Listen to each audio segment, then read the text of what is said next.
देखिए, हमें आने में देर होगी, लेकिन अभी मैं कोई 1 महीना पहले यहाँ का रजौरी पुंछ का दौरा करके चला गया था। लेकिन इलेक्शन अनाउंस होने के बाद मैं पिछले 10-15 दिन से इंतज़ार कर रहा था और हमारा कैंडिडेट भी इंतज़ार कर रहा था कि पीर की गली का रास्ता मगध रोड खुलेगा तो फिर जाएंगे। लेकिन इतनी बारिशों की वजह से मुगल रोड पे लगातार बर्फ गिरती रही और रोड अभी तक नहीं खुला। इसीलिए हमने भी और दूसरे राजनीतिक दलों ने भी इलेक्शन कमीशन को लेटर लिखा था कि जब तक मुगल रोड नहीं खुलती तब तक इलेक्शन पोस्टपोन कर देना चाहिए, क्योंकि जम्मू से आते हुए कश्मीर से 3 दिन लगते हैं पुंछ जाने में, चाहे 1 घंटे के लिए भी आओ, और वापस जाने में भी 3 दिन और 2 रातें लगती। तो ये कैसे संभव है कि एक ही कॉन्स्टिट्यूंसी में एक डिस्ट्रिक्ट से दूसरे डिस्ट्रिक्ट में आने जाने में 6 दिन और 2 रातें लगे। बड़ी गलती हुई है इलेक्शन कमीशन से, उनको पहले ये सोचना चाहिए था, इसको 6ठे या 7वें फेज में रखना चाहिए था। लेकिन देर आए दुरुस्त आए, इलेक्शन कमीशन ने कल फैसला किया, उससे बड़ी राहत मिल गई। हमारे 3 दिन बच जाएंगे दोबारा वापस जाने में, और दोबारा अगर आना हो तो उस वक्त भी 6 दिन बच जाएंगे।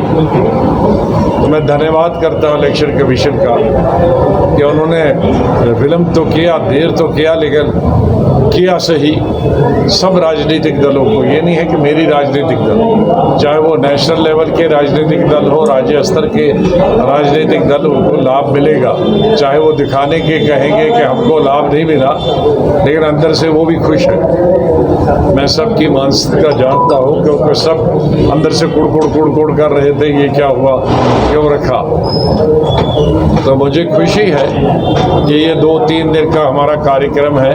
तो हमारे जितने भी लोकल लीडर्स हैं रजौरी डिस्ट्रिक्ट के और पुंछ डिस्ट्रिक्ट के, वो सतर्क, वो सक्रिय दोबारा हो गए हैं, एक्टिव दोबारा हो गए हैं और पार्टी का काम में जुड़ गए। सर, जो इलेक्शन पोस्टपोन हुआ है, वेदर सर्कमस्टेंसेस ऐसे थे कि करना पड़ा, जो इलेक्शन कमीशन ऑफ इंडिया के सर्कुलर में भी लिखा गया है। लेकिन क्या इससे नोमैडिक कम्युनिटी जो कि सीजनल माइग्रेशन में जाती है, खासकर बकरवाल, कहीं वो अपने डेमोक्रेटिक राइट से नहीं, वो भी मई एंड के बाद जोन में जाते हैं, क्योंकि अभी जहां उनको जाना था, जिन पहाड़ों पे वो जाते हैं, वहाँ इतनी बर्फ है तो वो जोन में भी जा पाएंगे कि नहीं।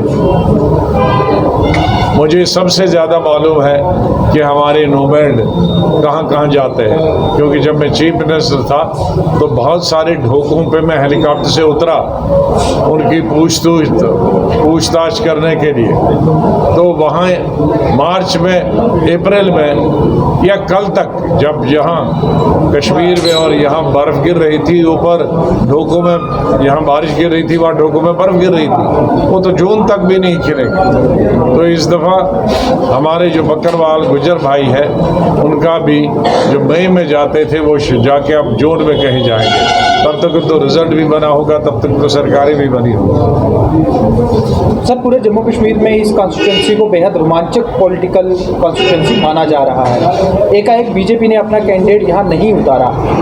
आप इसे एक स्टालवार्ट पॉलिटिकल लीडर होने के नाते किस तरह से देखते हैं? क्योंकि बीजेपी के कुछ लीडर इसे एक मास्टर स्ट्रोक कह रहे हैं, एक लॉन्ग पॉलिटिकल आई के तौर पर, लेकिन उनकी तरफ से अब अपनी पार्टी को भी सपोर्ट करने का खुलेआम ऐलान। मुझे नहीं मालूम कि किस पार्टी को नुकसान हुआ, किसको फायदा हुआ, लेकिन रोमांटिक ज़रूर है कि पहली 47 के बाद पहली कॉन्स्टिट्यूंसी है कि जो जम्मू प्रोविंस का आधा हिस्सा है और कश्मीर प्रोविंस का आधा हिस्सा, तो यहाँ का एमपी जो जीतेगा उसका नाम होगा जम्मू कश्मीर, वरना होता था जम्मू का एमपी, कश्मीर का एमपी। तो नए का एमपी का नाम होगा, जो नाम के साथ वो लगाएगा अपना पेन नेम नहीं लिखेगा जम्मू कश्मीर। अगर हमारा कैंडिडेट यहाँ के लोगों ने जिता दिया तो उसका नाम होगा एडवोकेट हमारा मोहम्मद सलीम परे जम्मू कश्मीर,